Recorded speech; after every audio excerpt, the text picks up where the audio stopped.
নমস্কার বন্ধুরা, আজ আমি আপনাদের সাথে শেয়ার করতে চলেছি একদম রেস্টুরেন্ট স্টাইল সুস্বাদু রাজমা পনির রেসিপি। নরম পনির আর মশলাদার রাজমার অসাধারণ সংমিশ্রণে তৈরি এই পদটি ভাত, রুটি বা নানের সঙ্গে খেতে অসাধারণ লাগে। খুব সহজ কয়েকটি ধাপেই বাড়িতেই বানিয়ে নিতে পারবেন এই স্বাদে ভরপুর খাবারটি। তবে চলুন বন্ধুরা, দেরি না করে শুরু করা যাক। সর্বপ্রথম আমি এখানে 200 গ্রাম পনির নিয়ে এভাবে চৌকো করে কেটে নিয়েছি। আর এখানে নেব 500 গ্রাম আলু। এই আলুগুলোকে আমি কুকারে 2 সিটি লাগিয়ে সেদ্ধ করে নিয়েছি। দেখুন বন্ধুরা, এখানে নেব 250 গ্রাম রাজমা। এই রাজমাগুলোকে আমি আগের দিন রাতেই ভিজিয়ে রেখে দিয়েছিলাম। তারপর আজ এই রাজমাগুলোকে ছুলে নিয়ে 5-6 সিটি লাগিয়ে সেদ্ধ করে নিয়েছি। রাজমাগুলো বন্ধুরা সেদ্ধ হতে অনেকটাই সময় লাগে, তাই 5-6 সিটি না দিলে রাজমাগুলো ভালো করে সেদ্ধ হবে না। চলুন বন্ধুরা, এবার রাজমা পনিরের জন্য মশলা রেডি করে নিই। এখানে নিয়ে নেব 5টে কাঁচা লঙ্কা, আর নিয়ে নেব বড় সাইজের 2টো টমেটো। এই টমেটোগুলোকে আমি 4 টুকরো করে নিয়েছি।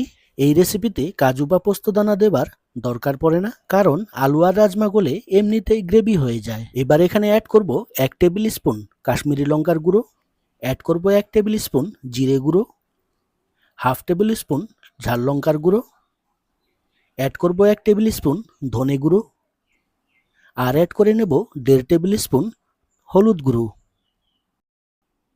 এবার এখানে একটু জল মিশিয়ে নিয়ে সব মশলাগুলোকে মিহি করে গ্রাইন্ড করে নেব। এবার বন্ধুরা, আমি যেই আলুগুলোকে সেদ্ধ করে নিয়েছিলাম সেই আলুগুলোকে এভাবে ছোট ছোট টুকরো করে ভেঙে নেব। দেখুন বন্ধুরা, সব আলুগুলোকে আমি এভাবে ছোট ছোট টুকরো করে ভেঙে নিয়েছি। এবার চলুন যাওয়া যাক রান্নার প্রসেসে। চুলোতে একটা কড়া বসিয়ে অ্যাড করে নেব সাদা তেল। তেল একটু গরম হয়ে গেলেই প্রথমে বন্ধুরা পনিরগুলোকে ভেজে নেব। এই পনিরগুলোকে আমরা হালকা করে ভাজবো। বেশি কড়া ভাজা হয়ে গেলে পনিরগুলো শক্ত হয়ে যায়। এই পনিরগুলোতে হাফ চামচ নুন আর হাফ চামচ হলুদ অ্যাড করে ভেজে নেব।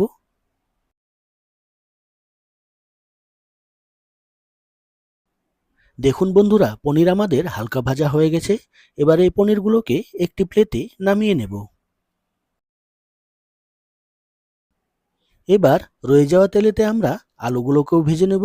এই আলুগুলোতেও আমরা অ্যাড করব হাফ চামচ নুন আর হাফ চামচ হলুদ গুঁড়ো।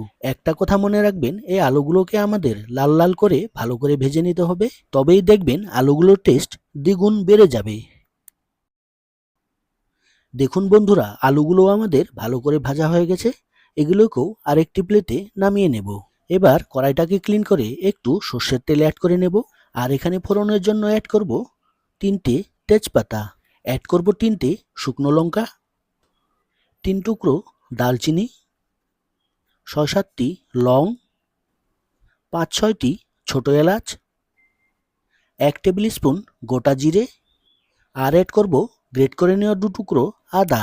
এই ফোড়নের মশলাগুলোকে আমরা ভালো করে ভেজে নেব। ভালো করে ভেজে নিলে তরকারির ফ্লেভার অনেকটাই বেড়ে যায়।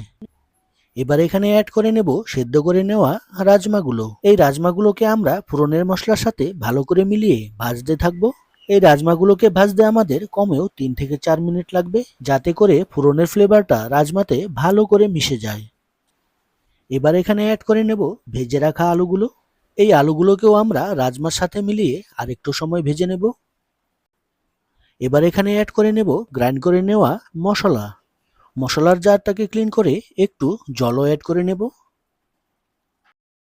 এবার রাজমা, আলু আর মশলাগুলোকে আরও 3-4 মিনিট পর্যন্ত ভালো করে ভেজে কষিয়ে নেব। দেখুন বন্ধুরা, রাজমা, আলু আর মশলাগুলো আমাদের ভালো করে কষানো হয়ে গেছে। এবার এখানে অ্যাড করে নেব জল। জল এখানে আমি 750 ml অ্যাড করেছি, যা পরিমাণটা একটু বেশি, কারণ তরকারিটা নামানোর পর রাজমা আর আলু অনেকটাই ঝোল টেনে নেবে। এবার এখানে অ্যাড করে নেব ভেজে রাখা পনিরগুলো। আর আমাদের রাজমা পনির তরকারিকে কমেও 5-6 মিনিটের জন্য ভালো করে উতলিয়ে রান্না হতে দেব। দেখুন বন্ধুরা, রাজমা পনিরের রেসিপি আমাদের রান্না হওয়া 6 মিনিট হয়ে গেছে। এবার এখানে গ্যাসের ফ্লেমটাকে বন্ধ করে অ্যাড করে নেব কিছু সুগন্ধি মশলা। উপর থেকে অ্যাড করব একটু কসুরি মেথি, অ্যাড করব 1 চামচ গরম মশলার গুঁড়ো, অ্যাড করব 1 চামচ ভরে বাটার, আর এখানে অ্যাড করব 2 চামচ ঘি।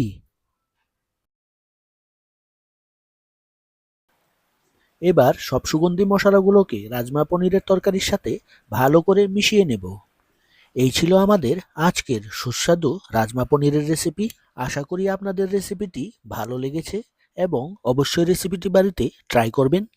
যদি ভিডিওটি উপকারী মনে হয় তাহলে লাইক, কমেন্ট ও শেয়ার করতে ভুলবেন না। আর নিত্য নতুন মজাদার রেসিপি পেতে আপনাদের ওই সাত্ত্বিক স্বাদের ঘর চ্যানেলটিকে সাবস্ক্রাইব করে পাশে থাকা বেল আইকনটি অন করে রাখবেন। তাহলে আজকে বিদায় নিচ্ছি। সবাই ভালো থাকুন, সুস্থ থাকুন। আবার দেখা হবে নতুন একটি রেসিপি নিয়ে। ধন্যবাদ।